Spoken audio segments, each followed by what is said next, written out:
A física quântica é, sem exagero, a ciência que virou de cabeça para baixo a nossa compreensão do universo. Ela basicamente nos deu um manual de regras do mundo microscópico e, com isso, construiu a base de quase toda a tecnologia que a gente usa hoje. Então se prepare, porque a gente está prestes a mergulhar num mundo onde a realidade é muito, mas muito mais estranha do que parece.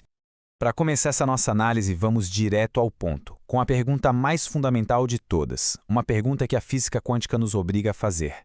Pensa bem, se as regras que governam os tijolinhos que constroem tudo são tão bizarras, o que isso realmente nos diz sobre a natureza da nossa própria existência?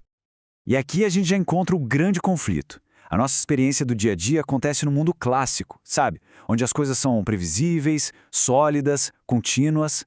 Mas, lá no nível fundamental, o universo joga com outras regras.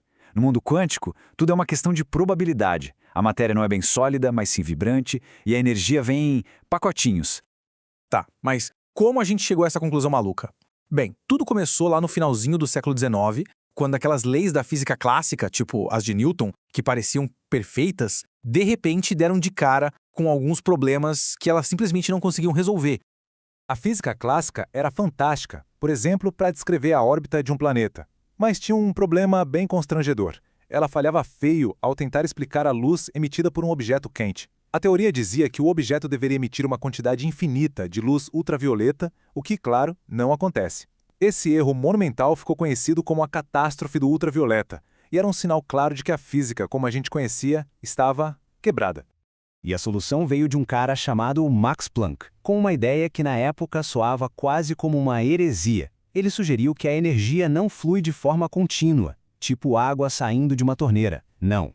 Em vez disso, ela é emitida em pequenos pacotes discretos, que ele chamou de quanta. Essa ideia, a quantização, não só resolveu a catástrofe do ultravioleta, como também foi o primeiríssimo passo nesse mundo novo e estranho da física quântica. Com a porta que o Planck abriu, uma nova geração de físicos descobriu que o universo microscópico não seguia só uma regra nova, mas um conjunto de regras completamente diferente. Vamos dar uma olhada agora nos 3 pilares dessa nova realidade. A primeira regra já bagunça toda a nossa intuição. É a tal da dualidade onda-partícula. No nosso mundo, uma coisa ou é outra. Uma bola de sinuca é uma partícula. As ondas no mar são ondas, certo? Só que no mundo quântico, um elétron, por exemplo, pode ser os dois ao mesmo tempo. Tudo depende de como a gente olha para ele.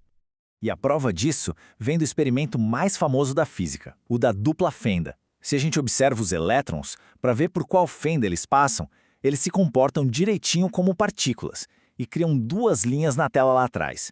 Mas, se a gente para de observar, eles agem como ondas, passando pelas 2 fendas ao mesmo tempo e criando um padrão de interferência. A conclusão aqui é simplesmente chocante. O ato de medir mude o que é real. Isso nos leva direto para a superposição. Olha que louco! Antes de uma medição forçar uma escolha, a partícula não está num lugar ou no outro. Ela existe numa espécie de combinação de todos os seus estados possíveis de uma só vez. Não é que a gente não saiba onde ela está. É que ela, fundamentalmente, não tem uma posição definida. É como uma nuvem de possibilidades. E para fechar esse trio, temos o princípio da incerteza de Heisenberg.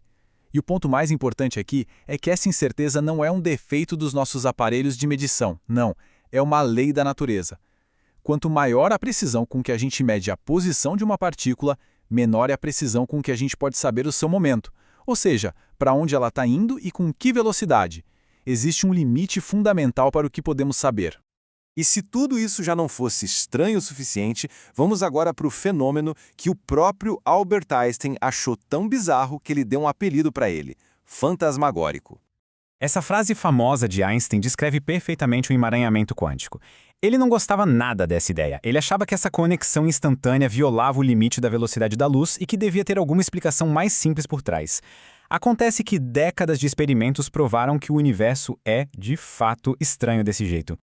O emaranhamento acontece quando 2 partículas ficam tão interligadas que elas passam a compartilhar um único destino. É como se fossem uma coisa só. Se a gente mede uma propriedade de uma delas, tipo o seu spin, que é uma espécie de rotação quântica, a gente sabe na mesma hora qual é o spin da outra. E não importa se elas estão a 1 metro de distância ou do outro lado da galáxia. A conexão é instantânea.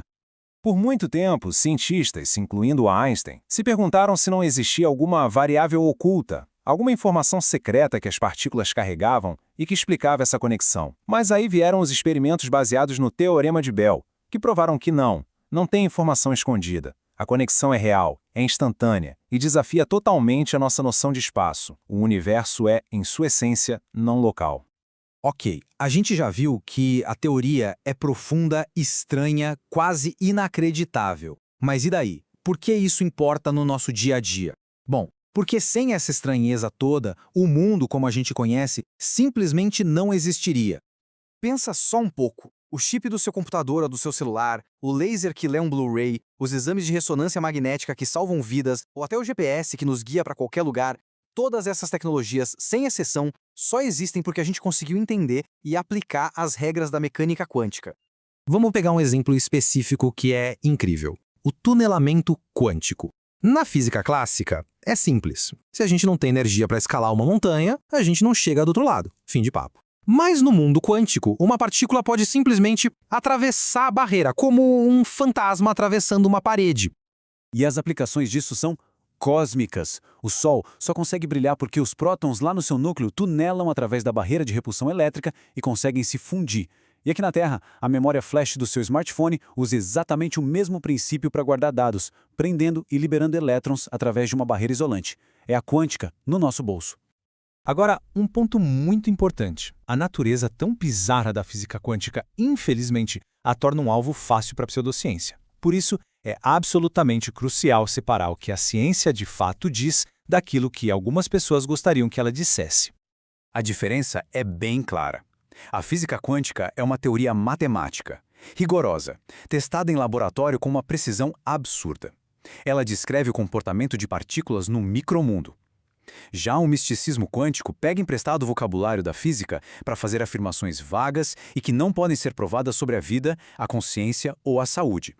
Então, para deixar tudo bem claro, não, a consciência humana não tem nenhum poder especial para causar o colapso da função de onda. Um observador na física quântica pode ser qualquer interação física, como um detector ou até uma molécula de ar batendo na partícula. E termos como cura quântica ou salto quântico, pessoal, não tem nenhuma base na ciência de verdade, que é muito mais rigorosa e, sinceramente, muito mais fascinante.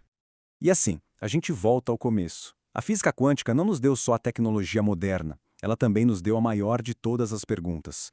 Ela nos mostra que a realidade, na sua base, é feita de probabilidades, é interconectada e é muito mais estranha do que a nossa intuição poderia sonhar. E isso nos deixa pensando, o que mais será que a gente ainda não entendeu? Sabe o que eu quero saber mais, saber tudo, descobrir o mundo, sair desse escudo. Cada clique é um passo rumo ao saber. Aprenda tudo, story.